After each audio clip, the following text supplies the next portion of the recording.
ಬಡವರು ಮತದಾರರ ಹಕ್ಕನ್ನ ತೆಗಿಲಿಕ್ಕೆ ಒಂದು ದೊಡ್ಡ ಸಂಚು ನಡೀತಾ ಇದೆ.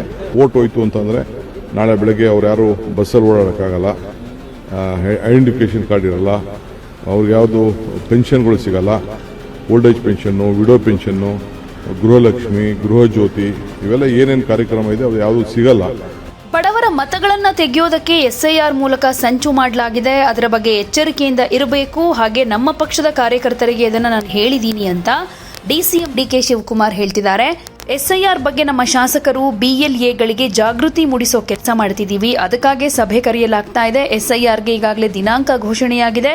ಅದರ ಬಗ್ಗೆ ನಾವು ಜಾಗೃತಿ ಮೂಡಿಸಬೇಕಾಗಿದೆ. ಹಾಗೆ ನಮ್ಮ ಕಾರ್ಯಕರ್ತರಿಗೆ ಎಸ್ಐಆರ್ ಬಗ್ಗೆ ಎಚ್ಚರಿಕೆಯಿಂದ ಇರಬೇಕು ಅಂತಾನೂ ಹೇಳಲಾಗಿದೆ ಅಂತ ಹೇಳಿದ್ದಾರೆ.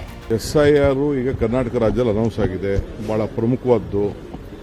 ಪ್ರತಿಯೊಬ್ಬರು ಕೂಡ ಅರ್ಜಿಯನ್ನ ಸಲ್ಲಿಸಬೇಕಾಗ್ತದೆ, ಇಲ್ಲ ತನ್ನ ವೋಟನ್ನು ಕಳ್ಕೊಳ್ತಾರೆ. ಇದು ಬೇರೆ ರಾಜ್ಯದಲ್ಲೆಲ್ಲ ನಾವು ನೋಡಿದ್ದೀವಿ. ಇದು ನಮ್ಮ ಬಡವರು ಮತದಾರರ ಹಕ್ಕನ್ನು ತೆಗಿಲಿಕ್ಕೆ ಒಂದು ದೊಡ್ಡ ಸಂಚು ನಡೀತಾ ಇದೆ. ನಾವು ಬಹಳ ಹುಷಾರಾಗಿರಬೇಕು. ನಾನು ಎಲ್ಲ ನಮ್ಮ ಕಾರ್ಯಕರ್ತರಿಗೆ ಹೇಳ್ತಾ ಇರೋದಷ್ಟೇ, ಯಾವುದೇ ಪಾರ್ಟಿಯವರಾಗಿರಲಿ ಅವ್ರ ಮತದಾನದ ಹಕ್ಕು ಇರಬೇಕು. ಅದರಲ್ಲಿ ನಮ್ದೇನು ಅಭ್ಯಂತರ ಏನಿಲ್ಲ. ಸೊ ಅದಕ್ಕೆ ನಾವು ನಮ್ಮ ಇದನ್ನ ಬಿಎಲ್ಎಗಳನ್ನ, ನಮ್ಮ ಶಾಸಕರುಗಳನ್ನ ಎಲ್ಲರೂ ಕೂಡ ಜಾಗೃತಿ ಮೂಡಿಸುವಂಥ ಕೆಲಸ ಮಾಡ್ತಾ ಇದೀವಿ.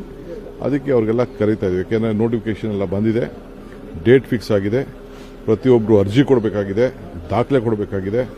ಅವೆಲ್ಲ ಅಬ್ಜೆಕ್ಷನ್ಸು ಮತ್ತೊಂದೆಲ್ಲ ಲೇಟ್ ಆಗ್ಬೋದು. ಒಂದು ಚೂರು ಹೆಚ್ಚು ಕಮ್ಮಿ ಆದರೆ ವೋಟ್ ಹೋಗ್ತದೆ. ವೋಟ್ ಹೋಯ್ತು ಅಂತಂದರೆ ನಾಳೆ ಬೆಳಗ್ಗೆ ಅವ್ರು ಯಾರು ಬಸ್ಸಲ್ಲಿ ಓಡಾಡೋಕ್ಕಾಗಲ್ಲ, ಐಡೆಂಟಿಫಿಕೇಶನ್ ಕಾರ್ಡ್ ಇರಲ್ಲ, ಅವ್ರಿಗೆ ಯಾವುದು ಪೆನ್ಷನ್ಗಳು ಸಿಗಲ್ಲ, old age pension, widow pension, Gruhalakshmi, Gruha Jyothi, ಇವೆಲ್ಲ ಏನೇನು ಕಾರ್ಯಕ್ರಮ ಇದೆ ಅದು ಯಾವುದು ಸಿಗಲ್ಲ. ಅದಕ್ಕೆ ಜನರಿಗೆ ನಾವು ಜಾಗೃತಿ ಮೂಡಿಸುವಂತ ಕೆಲಸ ನಾವು ಮಾಡಬೇಕಾಗಿದೆ. ಅದಕ್ಕೆ ನಾವು ಮೀಟಿಂಗ್ ಕರೆದಿದ್ದೀವಿ. ಏನಿಲ್ಲ, ಇದು ರಾಜಕೀಯವಾಗಿ ಅವ್ರ ಮೇಲೆಲ್ಲ ಕೇಸ್ ಹಾಕಿದ್ರು. ರೈತರ ಮೇಲೆ ತಗೊಂಡಿದ್ದೀವಿ, ಕನ್ನಡ ಚಳುವಳಿಗಾರರ ಮೇಲೆ ತಗೊಂಡಿದ್ದೀವಿ, ಅವರೆಲ್ಲ ಹೋರಾಟ ಮಾಡಿದವ್ರ ಮೇಲೆ ತೆಗೆದುಕೊಂಡಿದ್ದೀವಿ. ತಪ್ಪೇನಿಲ್ಲ. ನೋಡಿ, ಯಾವುದೇ ಸುದ್ದಿಯ ಅಪ್ಡೇಟ್ ಅನ್ನ ಮಿಸ್ ಮಾಡ್ಕೊಳ್ಬಾರ್ದು ಅಂದ್ರೆ ಈಗ್ಲೇ ಒನ್ ಇಂಡಿಯಾವನ್ನ ಸಬ್ಸ್ಕ್ರೈಬ್ ಮಾಡಿ. ನಿಮಗೆ ಬೇಕಾದ ಭಾಷೆಯಲ್ಲಿ ಎಲ್ಲಾ ಸುದ್ದಿ ತಿಳಿಬೇಕು ಅಂದ್ರೆ ಒನ್ ಇಂಡಿಯಾ ಆಪ್ ಅನ್ನ ಡೌನ್ಲೋಡ್ ಮಾಡ್ಕೊಳ್ಳಿ.